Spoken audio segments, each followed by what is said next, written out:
Hello' guys, আমি এতিয়া বৰ্তমান ডিউটিলৈ ওলাই আহিছোঁ দুয়োজনে।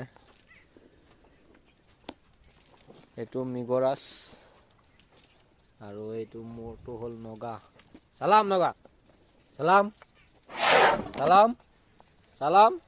চাবাছ বেটা চাবাছ। এইবোৰ জংঘল পবিতৰা।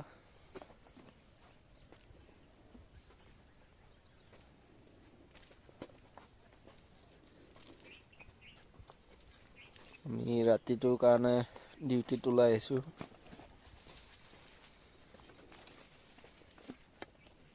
কালি মৰ্ণিং আকৌ ৰিটাৰ্ণ হ'ম। এইটো এটা ভিতৰৰ কেম্প হয়।